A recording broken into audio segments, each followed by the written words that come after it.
F'pajjiżna reġgħet inkitbet l-istorja f'dawk li huma drittijiet ċivili.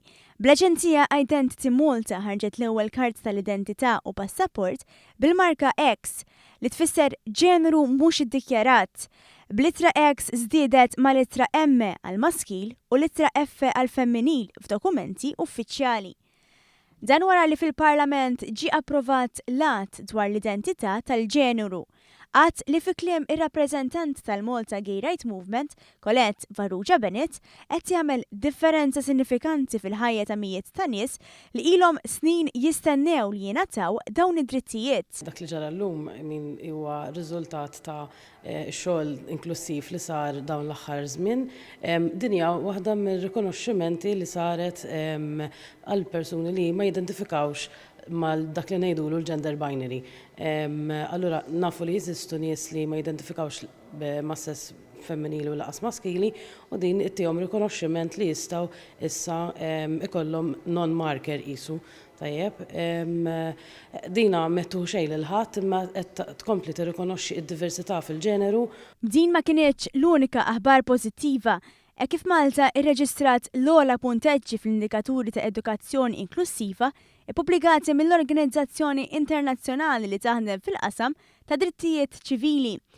Bir-rapport jagħti lil pajjiżna il-massimu tal-punteġġi fil-maġġoranza tal-indiċi, fost oħrajn f'dak li huwa kurrikulu inklussiv, fid-dritt li wieħed jagħżel il-ġeneru kif ukoll f'dik li hija politika u pjan ta' azzjoni fl-iskejjel.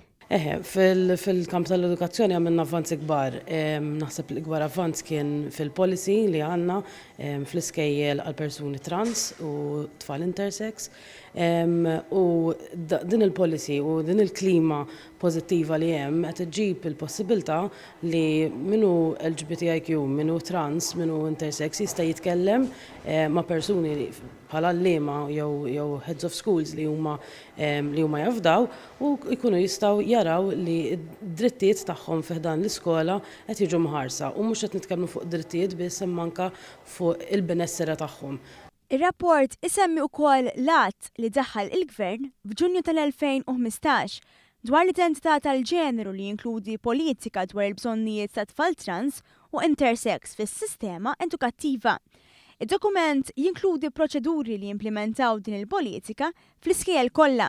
B'dan l-att flimkien ma' ħidma ma taqta' xejn li qed tagħmel lil Malta pajjiż li fih tirenni l-ugwaljanza ġew infaħra wkoll minn Evan Platt, wieħed mill-awturi ta' dan ir-rapport ta' preġju għal pajjiżna. I think Malta is really leading the way with many of its LGBT